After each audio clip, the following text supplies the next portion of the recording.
Votre bébé se réveille systématiquement après 30 minutes de sieste et est incapable de se rendormir. C'est pas un caprice, c'est pas qu'il a besoin de moins de sommeil qu'un autre. Il y en a qui ont besoin d'un petit peu moins de sommeil, mais en général, quand il se réveille après 30 minutes, c'est un signal clair. Il se réveille après un cycle. Ce qu'on vous dit pas souvent, c'est que les réveils de nuit et les mauvaises nuits ne se jouent pas que avant de dormir et pendant la nuit. Ça se joue aussi entre 9 et 17 et c'est pourquoi aujourd'hui, je vais vous parler des siestes. Alors, pour ceux qui ne me connaissent pas encore, regardez les vidéos d'avant. Première chose, abonnez-vous. Mais je suis Marine, je suis maman de 2 enfants, de 2 et 4 ans. Le sommeil est super compliqué pour mon premier fils et c'est pourquoi je me suis énormément renseignée, etc. Après des mois et des mois de recherche que vous avez probablement fait aussi. ChatGPT était mon meilleur ami. Après beaucoup de recherches, j'ai trouvé en fait une méthode qui a sauvé mes nuits, donc les siestes. Vous connaissez cette fameuse phrase, désolée, je suis en train de faire de la pâtisserie en même temps. J'essaye de cuisiner sain pour mes enfants. Donc vous connaissez cette fameuse phrase qui dit que le sommeil entraîne le sommeil. C'est vrai, oui, c'est vrai.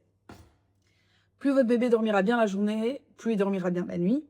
C'est pourquoi les siestes sont si importantes. Pour ceux qui n'ont pas encore vu mes vidéos, je vous invite à regarder mes vidéos précédentes. Je parle de différentes choses. Je suis maman de 2 garçons, William et Harrison, 2 et 4 ans. Voilà pour la présentation. J'ai créé une méthode parmi plein d'infos dans mon livre, bien sûr, mais une méthode qui permet à votre enfant de dormir plus sereinement. Je crois que je suis plus ou moins bonne. On va voir. Je mets du skyr dans de la farine. C'est assez intéressant. Je vous dirai ce que ça donne.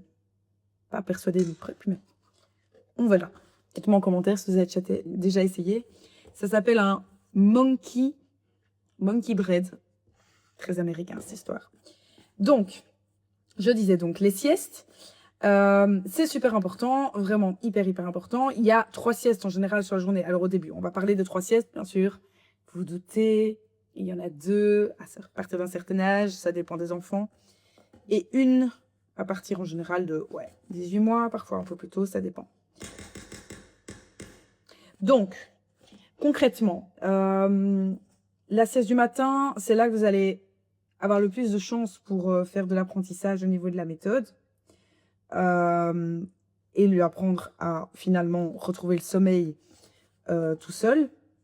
De nouveau, hein, le lien dans mon livre est en description. Si vous voulez plus d'infos, allez voir. Mais donc la sieste du matin, c'est la plus facile parce que c'est là où le sommeil est le plus, entre guillemets, le plus facile à attendre. Donc ils vont se réveiller, 2 heures après, en général, vous les mettez au lit. Les endormissements se font plus facilement. Vous avez celle de l'après-midi. Elle est parfois plus compliquée, par contre, c'est la plus réparatrice. C'est-à-dire que c'est la plus importante. Donc celle-là, vous la skippez jamais, en fait. Celle-là, on y tient vraiment. Alors évidemment, on a tous une copine. Moi, il dort partout, franchement. Enfin, faites-le dormir partout. Après, vous pouvez sortir en boîte avec. Allez, je me moque un peu, mais c'est juste, ok, on n'a pas tous les mêmes enfants. Et si vous galérez la nuit, avec votre enfant, etc., please, s'il vous plaît, mais vraiment, faites attention aux siestes. C'est hyper important. Un enfant qui dort bien la journée, dormira bien la nuit. Un enfant reposé s'endormira plus facilement. Donc, c'est hyper important. La dernière sieste, c'est un peu la sieste genre pont. C'est la sieste pour tenir jusqu'au soir. Donc, elle est importante parce que sinon, il va être trop fatigué le soir. Mais elle est parfois difficile à obtenir parce qu'ils ont déjà dormi 2 fois. Donc, voilà, parfois, c'est vrai qu'on se bat un petit peu. Celle-là, typiquement, s'il veut pas dormir dans son lit, bah, c'est ok de le faire un peu en déplacement. Par exemple, vous faites la sieste de l'après-midi. Et puis, vous vous dites, ok, bon, bah, pour la dernière, je dois aller faire des courses. Bah, je vais prendre la voiture. Je sais que j'ai 20 minutes. Je sais qu'il s'endort en voiture. Bah, go, on fait une power nap, on va l'appeler, comme on dit. Donc, une petite sieste réparatrice. Mais elle est importante. Comme ça, le soir, ça lui évite d'arriver explosé mort au lit et de criser. Alors, vous me direz, ok, très bien, tout ça magnifique, mais je fais quoi si mon bébé se réveille après 30 minutes? Vous avez 2 leviers, concrètement. Le premier, c'est vérifier. Je suis anglaise un petit peu, en fait. C'est vérifier les fenêtres d'éveil. Donc, ça veut peut-être dire que soit elles sont trop courtes, soit elles sont trop longues. Et en fonction des âges, en fait, vous avez des fenêtres d'éveil. Donc ça, je vous invite également à regarder dans mon livre, j'en parle. Par âge, je donne les fenêtres d'éveil. Donc, Évidemment, elles sont plus courtes, plus ils sont plus petits, pardon, je vais y arriver. Plus ils sont petits, plus elles sont courtes. Et donc, simplement, essayez de vérifier la fenêtre d'éveil. Un exemple, si par exemple, la fenêtre d'éveil de votre bébé, c'est 2 heures, et que vous le mettez après 2h45, et vous vous dites, punaise, il se réveille après 30 minutes, juste testez vraiment de le mettre après 2 heures. Et considérez que si vous faites un mini rituel avant la sieste, genre une petite histoire, un truc du genre, considérez que vous prenez les 10 minutes avant. Donc montez, si ça fait 1h50 qu'il est réveillé, montez, faites le petit rituel comme ça. Quand ça fait vraiment 2 heures qu'il est réveillé, vous le mettez au lit. C'est bête, mais franchement, c'est des calculs qui fonctionnent vraiment et qui aident. Donc, la fenêtre d'éveil, c'est votre premier levier. Le deuxième, quand il se réveille après 30 minutes, c'est d'essayer de le rendormir. Alors, les siestes, je ne vais pas vous cacher que c'est un peu plus dur en général que la nuit. Mais donc là, de nouveau, on va essayer de le rendormir. Soit on va venir l'accompagner, ou alors on va simplement écouter les pleurs. On va aussi lui laisser une chance de se rendormir tout seul. C'est hyper important, on n'y va pas directement. De nouveau, ça dépend des bébés. Il y en a pour qui, si vous savez que votre bébé, vous y allez, vous mettez une main sur lui et qu'il se rendort, allez-y, parce que le sommeil de journée va conditionner le sommeil de la nuit. Au début, ça peut vous aider. C'est pas le but de l'aider à chaque fois à se rendormir. Si ça peut vous aider à lui faire augmenter ses cycles et qu'il se repose bien la journée, faites-le. Comme ça, au moins, il aura plus facile à s'endormir le soir et petit à petit, il va enchaîner ses cycles parce que plus il sera reposé, plus il enchaînera facilement ses cycles. La surfatigue, comme j'ai dit dans mes vidéos précédentes, peut entraîner un réveil après les cycles aussi. Donc ça, c'est la première règle. Donc c'est la première chose que vous allez faire, pardon. Je vais y arriver. Concentré sur ma pâtisserie en même temps. Excusez-moi là-dessus. Je vous mettrai la recette aussi si vous voulez en commentaire. Enfin, je vais d'abord vérifier si c'est bon. Mais donc, on passe aux choses sérieuses. Donc ça, c'est la première chose. Par contre, vous pouvez aussi, après la sieste, si vous savez qu'intervenir, ça le réveille, laissez-le essayer de retrouver son sommeil tout seul. S'il fait un peu, il pleure un petit peu, il chouine, etc., laissez. Honnêtement, une fois sur deux, il s'endorme tout seul. On intervient souvent un peu trop vite. Donc voilà, ça c'est vos 2 leviers à essayer dès demain pour les siestes de votre enfant. Une chose importante à savoir aussi pour les siestes, c'est que, comme je vous le dis, je vous le répète, sommeil de journée va déterminer la nuit et un bon sommeil réparateur et plus de sommeil permettra une meilleure nuit. Par contre, le sommeil trop tardif, la dernière sieste, si elle se termine trop tard, elle risque d'impacter l'endormissement le soir.